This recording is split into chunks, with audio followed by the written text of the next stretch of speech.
Hey everyone, Roland here. Today I want to do something a little bit different. I want to make a top 5 list of my favorite games of 2015 that I actually made a video on. So that means only games I've actually played. So if a game that you like is not on the list, it's probably just because I haven't actually played it. Also, I don't have a PlayStation 4 or an Xbox One, so I haven't played any exclusives to those games, to those consoles. So let's get on with the list. Number 5. Mad Max. Mad Max is a game I had a lot of fun while playing, but the game does become rather repetitive rather fast. The car mechanics in the game is fun, and ramming an enemy off the road can be fun the first 5 or 10 times. And there are so many items to find. But the problem is that there might be a bit too many items to find, and there's a lot of time killer in the game.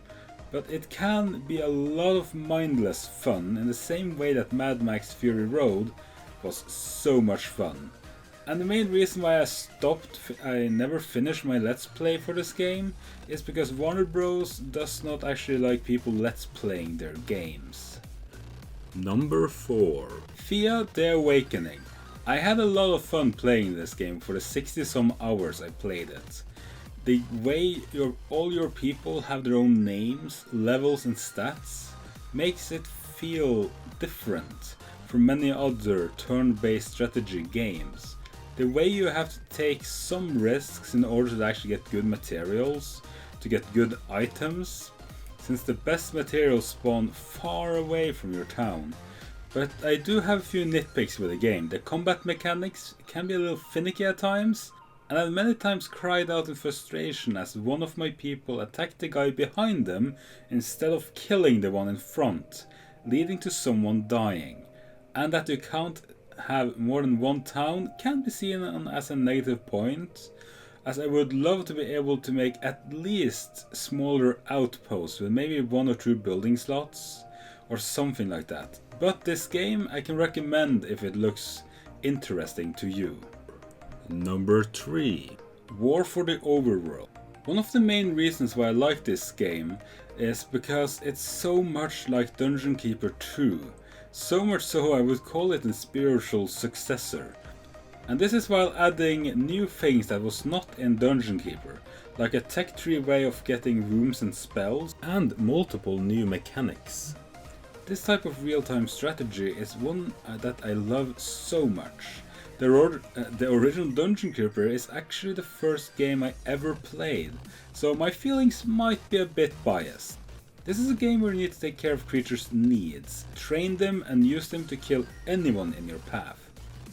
Creatures need to sleep, eat, get paid, and use all their money in the casino. This is a game I can highly recommend to anyone that in Dungeon Keeper 1 or 2. Number 2. Undertale. This is by far one of my favorite games of all time that I never want to play again. I will try to spoil as little as possible here, as the story is one of the main pulls of the game. But I feel the ending was extremely good, and the game more or less tried to stop you from starting a new save after the true pacifist playthrough. The game's choices in graphical style does suit the game well, and the music in the game is wonderful. I have been listening to many of the songs of the soundtrack on repeat after hearing them in the game. And the humor in the game is awesome, like how Sans is basically a pun master, and me loving puns so much, I love it. But since this game is a game I never want to play again, as I feel the story is perfect as it is, it does diminish the replayability of the game a lot to me. But I did clock in about 20 hours on this, and I would say it's well worth the price, whatever the price is currently. Number 1. Fallout 4. Big surprise! Fallout 4 is my favorite game of the year.